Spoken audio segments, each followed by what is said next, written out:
Sveiki, šiandien sveikinuosi kitokiame formate ir šiandien noriu papasakoti apie savo endometriozės kelionę. Aš noriu tiesiog priminti prieš pradedama šį video, kad aš nesu daktarė, nesu kažkokių medicinos mokslų atstovė. Žinau tik tiek, kiek tai lietė mane ir kiek esu pasidomėjęs internete. Įterpsiu tokių gan asmeniškų detalių, kur tikrai dalykai yra privatus, tai tikiuosi, kad gerbsit tai, ką pasakysiu ir žinokit, kad patyčiams vietos čia nėra. Pastarąją savaitę aš vis užsirašinėdavau, bandydavau pagalvoti apie tai, ką noriu pasakyti, užsirašinėdavau ir viskas įsirašiau į kompiuterį, tai jeigu mano akis bus čia, vadinasi kažką skaitau, ką užsirašiau. Labai daug merginų ir moterų yra girdėję frazę, kad yra normalu, kai skauda mėnesinių metu. Tačiau, kai mes vemiame, alpstame, viduriuojame, esame tokiuose skausmuose, kur negalim pakilti iš lovos arba, tarkim, reikia eiti susirietus ar net ropojant, tai tikrai nėra normalu. Ir noriu pakalbėti šiandien šią temą dėl to, kad tikrai labai daug moterų kenčia nuo endometriozės ir tai nėra diagnozuojama labai anksti dažniausiai, tai yra diagnozuojama po daugelio metų, kad kartais yra jau ne tai, kad per vėlu, bet jau yra tiek įsišaknijusi liga, kad yra vis mažiau šansų kažką dėl to padaryti.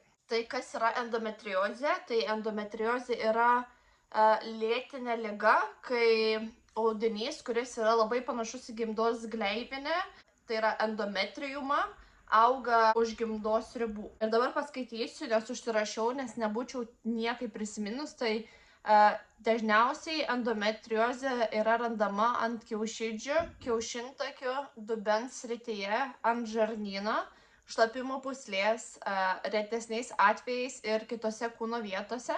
Ir dar labai svarbu paminėti, kad kiekvieną mėnesį šis audinys reaguoja į hormoninius pokyčius taip pat, kaip ir gimdos gleivinė. Tačiau kraujas ir uždegiminės medžiagos negali pasišalinti iš organizmo tokiu būdu, kaip, tarkim, pasišalina per mėnesines. Ir žodžiu, dėl to, kad tas audinys auga už gimdos ribų, atsiranda nemažai problemų. Tai pavyzdžiui, viena iš tokių labiau žinomų tai, kad atsiranda nevaisingumas. Taip pat visokie stiprūs skausmai, saugos, uždegimai ir aišku dar atsiranda, man atrodo, randai tam tikrose vietose. Tai kaip ta endometriozė pasireiškia? Aš papasakosiu, kaip pasireiškia man. Tai aš susirgau mėnesinėmis labai vėlai, kai man buvo 16 metų. Ir nuo pat pirmų mėnesinių, aš atsimenu, per pirmą pačią dieną sėdėjau matematikos pamokoje. Ir viskas tą dieną buvo gerai, bet tiesiog kaip iš dangaus man labai pradėjo drebėti rankos. Aš visą perbalau ir man tada pasidarė karšta, šalta, karšta, šalta, karšta, šalta. Ir kadangi man niekada taip nėra buvę, aš buvau tokia sutrikus, aš galvoju viskas, kas man čia daros, aš nežinau, gal koks širdies smūgis ir aš tuoj numirsiu. Tada mano matematikos mokytoja pažiūrėjo mane, sako, tau viskas gerai? Sakau, nežinau. Jinai sako, tu gal eik namo. Tai aš aišku parėjau namo, buvo mano tėvai namuose ir jie niekaip nereagavo, tiesiog sako, eik susitvarkyk. Ir mes nieko apie tai nekalbėjom, bet aišku yra švietimas mokykloje ir aš nebuvau ten kažkokia labai paveikta dėl tų mėnesinių atsiradimo, bet mane paveikė, kaip jos pradėjo po to man trukdyti gyventi. Sakau, nuo pat pirmo mėnesinio ciklo, kurį turėjau, aš buvau skausmuose, nemoku paaiškinti. Aš negalėdavau atsikelti iš lovos. Jeigu atsikeldavau iš lovos, man tiek skaudėdavo, kad aš padėdavau 2 žingsnius ir nualpdavau iš to skausmo, ant kiek aš negalėjau jo pakelti. Taip pat man būdavo, sakau, aišku, žiaurus pilvo skausmai, nugaros skausmai, abi kojas skaudėdavo, dešinę koją visada kažkodėl skauda labiau negu kairė, bet kojų skausmai. Kokias pirmas 3-4 dienas visada vemdavau ištisai ir būdavo labai negerai dėl to, kad aš, tarkim, sėdėdavau pamokose. Ir ne vien tai, kad man rankos dreba, kad man ten šalta, karšta, mane prakaitas muša, man viską labai skauda, aš dar pastoviai turėdavau bėgti tualetą, nes mane pykindavo. Aišku, dar tas simptomas, kad viduriavau labai ir pats kraujo gausumas buvo nežmoniškas. Aš nešiodavau ir vis dar nešioju tuos pačio didžiausio dydžio įklotus, kur ten maksimumas lašelių ir aš juos turėdavau keisti kokius 10-15 kartų per dieną. nes non-stop bėgdavo kraujas. Ir man atrodo, čia man taip atrodo, nežinau, man dėl to išsivystė mažakraujystė. Ja turiu iki dabar, nes tiesiog niekaip neina pasikelti geležies lygio. Taip pat apie lytinius santykius irgi jokio malonumo nėra, vien dėl to, kad aš nežinau kodėl, man nieks taip ir nepaaiškina iki galo, bet lytiniai santykiai tiesiog skauda ir nėra taip, kad rodo, pavyzdžiui, man nėra taip, kad rodo kaip per filmus, kad ten nuostabu viskas ir faina ir gera, tai man niekada taip nebuvo. Ir praėjus kokiam pusmečiui nuo tada, kai prasidėjo mano mėnesinės, mano mama sakė, kad reikia eiti pas gydytoją, nes tai nėra normalu, tai kas vyksta su manim tikrai nėra normalu. Ir mes nuėjom pas mano šeimos gydytoją ir jinai sakė, kad tai nieko tokio, viskas čia yra normalu, kai tu pagimdysi, praeis.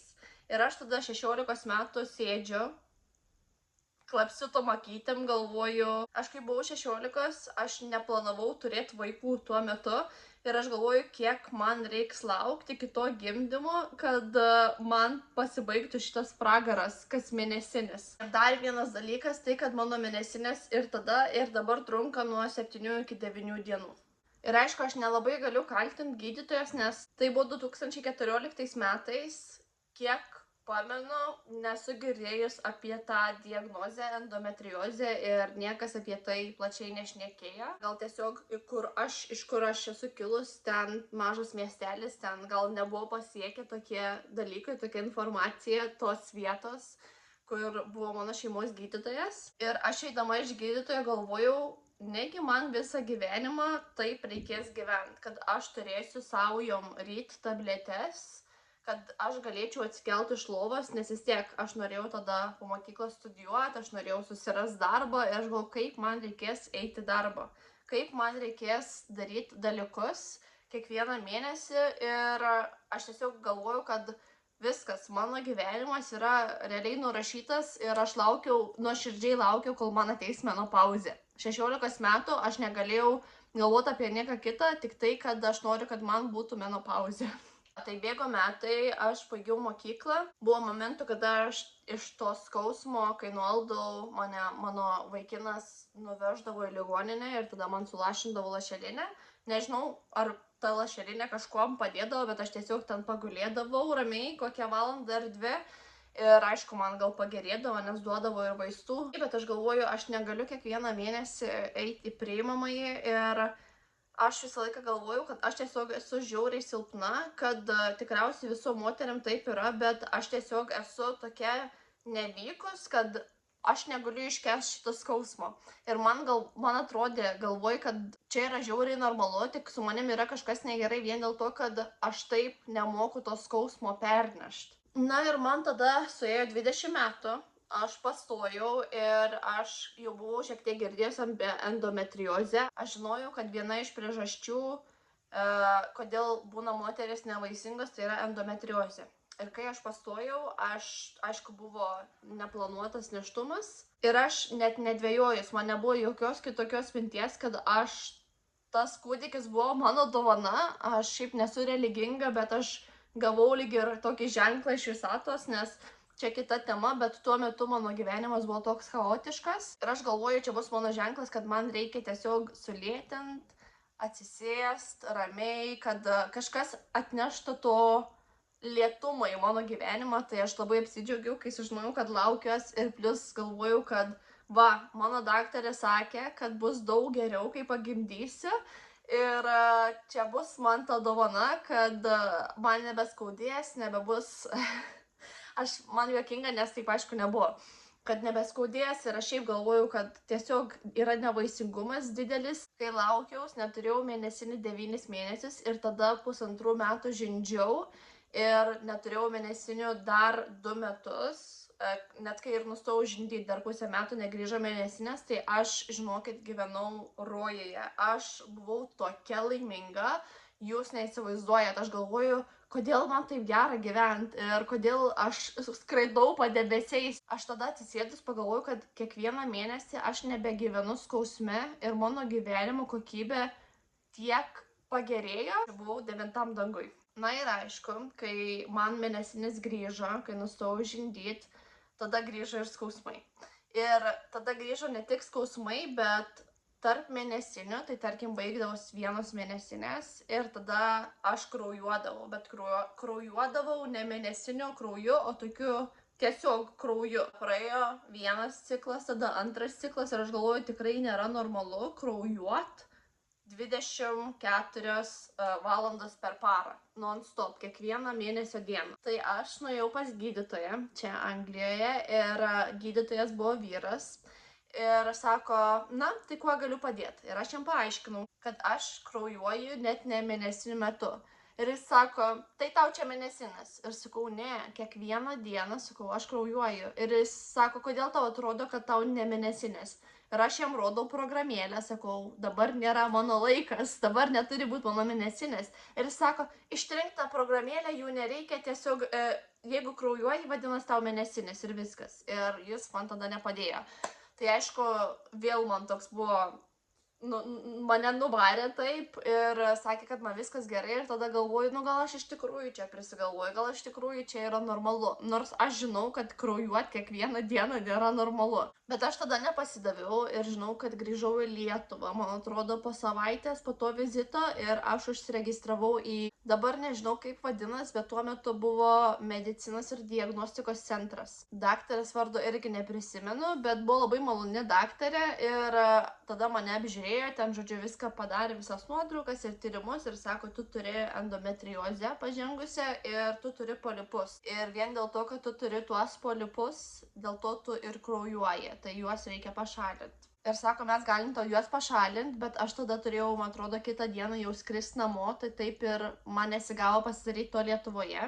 Na ir Anglijoje, kai grįžau, man atsiuntė laišką tuo metu, kad aš turiu pasitikrinti dėl gimdos kaklelio vėžio. Tai irgi tokia istorija, kad aš nuėjau vieną kartą, man ten, kur, nežinau kaip vadinasi, žodžiu, kai įkiša patikrinti ir kai man ten viską pradėjo daryti, aš pradėjau ne savo balsu žviegti, nes man taip skaudėjo, kai dabar bandau prisiminti, kaip vadinasi tas dalykas lietuviškai. Nu, žodžiu, tas daiktas, su kuriuo tikrina. Žiauriai skaudėjo. Aš verkiau ir aš stengiausi, aš laikiau taip, už to stalo laikiaus ir stengiausi neverkti ir stengiausi iškentėti. Tai ta daktarė sako, aš negaliu tau patikrinti, sako, nes tu verki ir sako, tu visai įsitempus. Sako, aš matau, kad tu esi skausme. Sako, mes galim pabandyti dar kartą, tačiau kitą dieną. Tai aš nuėjau kitą dieną vėl ir jinai buvo kartu su tokia kita daktarė. Ir kai ta pirmoji daktarė bandė mane patikrinti ir aš tiesiog negalėjau, sako, tau reikia atsipalaiduoti, tau viskas yra galvoje ir tau neskauda. Ir aš sakau, bet tikrai man skauda, aš tikrai nemeluoju ir aš ten bandžiau save visai pateisinti. Ir jinai visą laiką atsistojo tokia, tipo, tu gaišti mano laiką. Ir aš tokia buvau, man taip buvo nesmagu, nes aš nenoriu gaišti jų laiko, aš nenoriu, kad jom būtų sunkesnis darbas. Na ir tada trečią kartą vėl buvo trečias vizitas, tada vėl bandė patikrinti, vėl neišėjo ir tada mane išsiuntė pas psichoterapeutą ir aš nesupratau kodėl ir tada pasisodino mane ir sako, gal nori kažką papasakot. Ir sakau, ne, nes jie galvojo, pasirodo, kad jie galvojo, kad aš turėjau kažkokių tai išprievartavimo atvejų savo gyvenime, kodėl aš negaliu, kodėl man skauda, kodėl aš negaliu nueiti į patikrą ir man kad tiesiog patikrintų. Ir aš sakau, ne, sakau, bet gali būti dėl to, kad aš turiu endometriozę. Ir maždaug taip numojo ranką, sako, tikrai ne.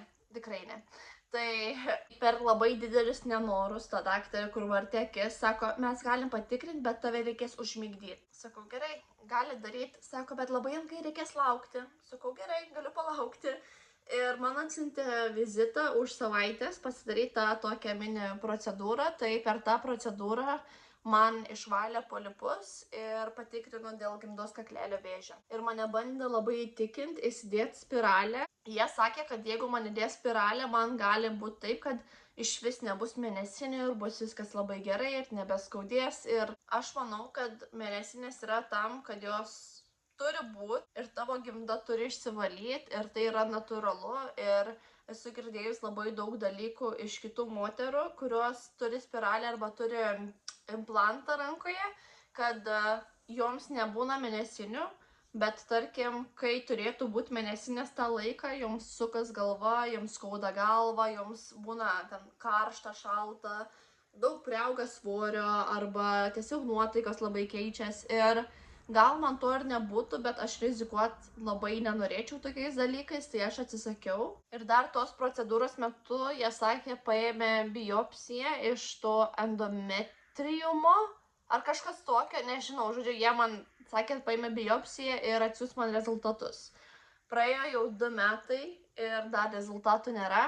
Ir aš jiems, kai paskambinu, jie sako, nežinom, reikia pažiūrėti, gal reikės procedūrą daryti iš naujo. Ir žinau, tikrai ne Anglijoje. Nesu nieko prieš iš tikrųjų, bet tiesiog man atrodo, kai turi daug blogų atvejų, blogų patirčių, nes nesinori kažkaip grįžti ten pat, kur buvai prieš tai. Ką norėčiau pasakyti moterims, kurios kenčiat nuo tokių didelių skausmų, tai netylėkit, užsirašykit pas gydytojus, tirkitės, ieškokit atsakymų ir neignoruokit kažkokių kūno signalų, nes, pavyzdžiui, geriau nueiti pas gydytojus ir išsitirt ir sužinot, kad jums viskas gerai ir jums nieko nėra, negu, tarkim, neišsitirt ir gyventi su kažkokiu dideliu klaustuku galvoj pastoviai ir tiesiog jaus diskomfortą ir nesimėgau gyvenimu. Aš tiesiog geriu labai daug vaistų, kas žinau, kad yra labai negerai, bet man į darbą irgi reikia, aš turiu vaiką, aš turiu būti aktyvi su vaiku ir yra dalykai, kuriuos reikia padaryti ir su skausmais nelabai galėčiau jų padaryti. Bet man dar padeda, nusipirkau šildyklę. Aš esu girdėjus labai senai, kad šildyklės, ten tos puslės, kur prisipilė šilto vandens ir laikai čia yra kažkodėl negerai. Tai aš labai daug metų jų nenaudojau ir po to pakalbėjau su tokia gydytoja ir jinai sakė, kad kodėl galėtų būti negerai. Ir pastebėjau, kad tą skausmą šiek tiek nedaug nuima, ypatingai žiemos metu, kai reikia eiti miegoti. Pasidedu tą puslę prie pilvo ir kažkaip daug lengviau užmiegu, nes per skausmus yra labai sunku užmigti. Taip pat, aišku, šilta vonia, jeigu yra galimybė, arba šiltas dušas. Aš dažniausiai sėdžiu duše ir leidžiu vandenį ant savo pilvo, rankojų ir bandau masažuoti kažkaip. Čia tokie minimalūs patarimai, nes aš sakau, nesu atradus kažkokių stebuklingų dalykų, bet grįžus į Lietuvą nueisiu pas tą pačią ginekologiją, kuri mane ištyrė dėl polipų, nes man jinai labai patiko ir žiūrėsiu, ar galim kažką padaryti, apart pradedant gerti kontraceptikus. Dar ką esu skaičius ir ką bandau, tai omega-3 papildai arba šiaip omega-3 praturtintas maistas yra labai gerai. Taip pat yra magnis. Magnio papildai geriausiai yra magnio bisglicinatas. Ir aišku, geras miegas, bent jau miegot po 8-9 valandas, kai sergat ir turėti reguliarų miego ciklą. Aš reguliariai einu miegot jau nuo 16 metų, čia tiesiog sutapimas, bet nežinau, gal tas kažkiek palengvina, gal jeigu eičiau miegot belenkokiu laiku, tai būtų dar blogiau, nežinau, bet esu girdėjusi skaičius, kad miego režimas yra labai svarbu. Ir žinau, kad yra chirurginis gydymas, bet apie tai nesu pasidomėjus, nes dar tiek toli negalvoju apie tai, bet mano stadija kažkur yra tarp 3 ir 4 endometriozės. Vieni gydytojai sako 3, kiti 4, tai aš sakau tarp 3 ir 4.